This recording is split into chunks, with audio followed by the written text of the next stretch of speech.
Good morning, everybody. Welcome to Hacking Self Storage. So this message, this podcast is a little bit different than normal. It's something that I read from Alex Hormozi, and I thought, you know what, I've got to share it with you. For you who don't know, Alex Hormozi is a marketing, he's just a god.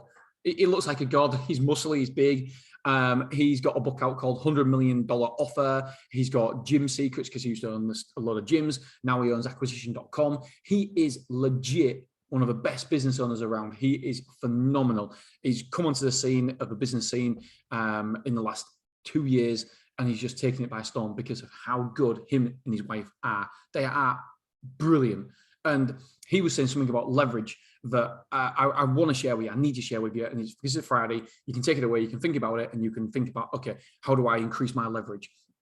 All right, this is Alex Hormozi. This is what he said, almost word for word. I literally stopped the podcast every word and wrote it down because I want to share it with you guys because I think it's so important. And not only that, I want to write it down for me because if you write it down, you take it in and remember it more. Right, leverage is the difference between the inputs and the outputs in the system. It's the discrepancy between what you put in and what you get out. If I have a lot of leverage, it means I put a little in and get a lot out. If I have low leverage, I have to put a lot in to get a little bit out. Makes sense so far? If I'm working at McDonald's, I have to put a lot of time in to get a small amount of money out. So I have very low leverage. If I put a deal together and have to make a couple of phone calls to open a new store, I put my own thing in here, self-storage. If I put a deal together and have to make a couple of phone calls to open a new self-storage, which will net me £10 million when I sell it, all of a sudden, that's a lot of leverage. So I put a little time in and get a lot of money out. And I'll go through this in a bit, giving my take on it. There's different forms of leverage. It could be time. It could be money. It could be opportunity. It could be your network. It could be your audience. You guys are my leverage.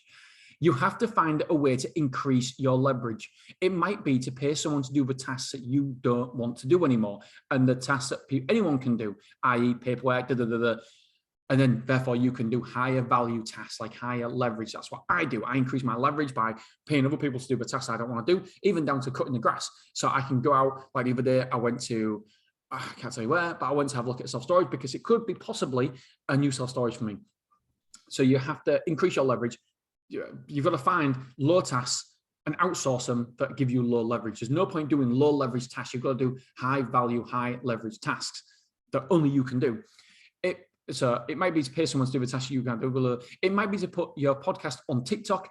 That's, again, my example, etc. This increases the output of the podcast, but not the input. So I'm still doing the same work. I'm doing the podcast. So I might as well increase the leverage, increase the output by putting it on YouTube, putting it on LinkedIn, putting it on TikTok or something like that, because I'm increasing my leverage, I'm increasing my audience, I'm increasing the output, which therefore increases the leverage.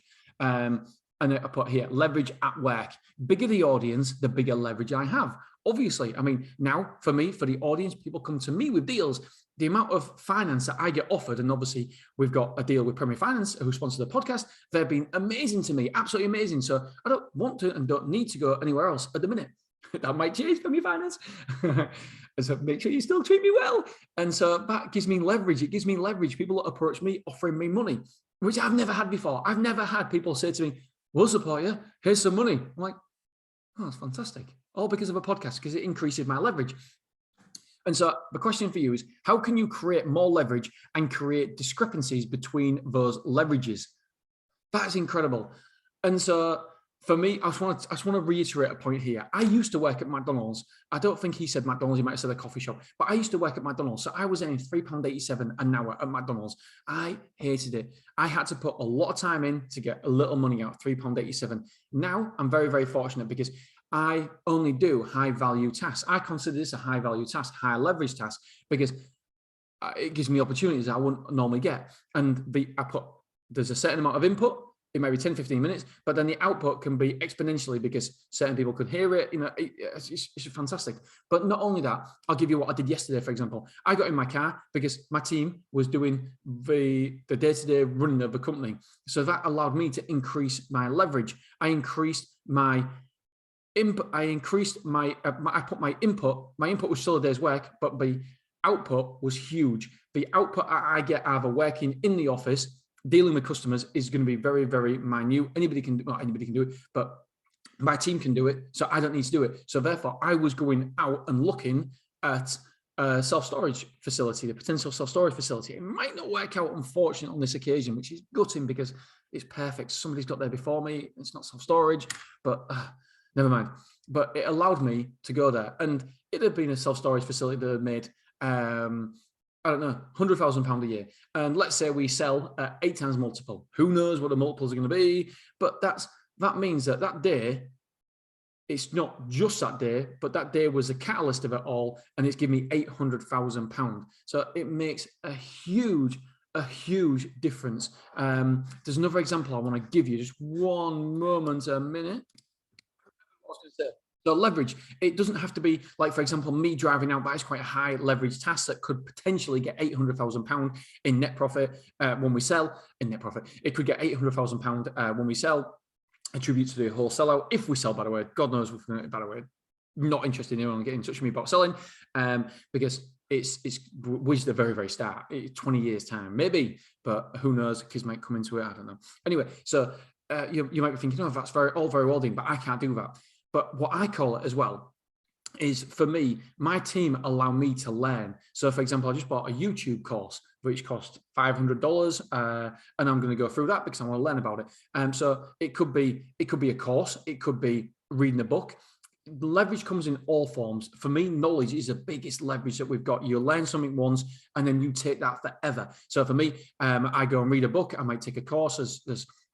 I might take part in a mastermind, and then that knowledge there for me is with me forever, and I can regurgitate that again and again and again and again, making impact, not once, not twice, not 3 times, but a number of times over my career, which therefore gives me leverage.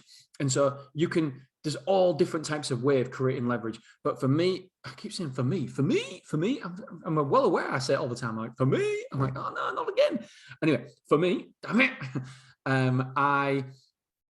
I shouldn't be doing I don't mean to be disrespectful, the low value tasks in my company, i.e. dealing with customers on a day-to-day basis, because it's not fair on me. It's not fair on the company's trajectory. It's not fair on the staff, because the team, because I should be doing everything I can to make the company grow. And if I'm doing the low value tasks, it's a low leverage point for me, and it's not being respectful to the company. And so we all need to get out of this mindset of working harder, busier, because busier isn't always better.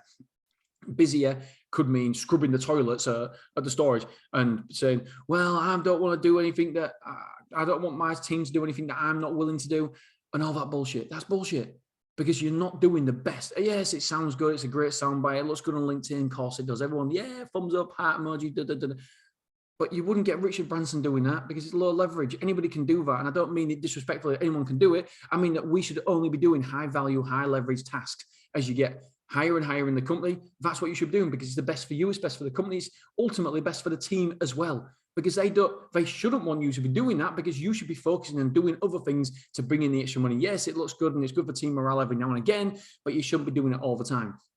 Okay, guys, hopefully I've hammered on this point. I really, really love this from Alex Hormozi. It makes a massive impact on me. It makes a big difference for me, because it's everything what I believed, and it's been amalgamated into a sentence, well, a paragraph, which is fascinating. All right, guys, girls, love you, appreciate you, and I will be seeing you.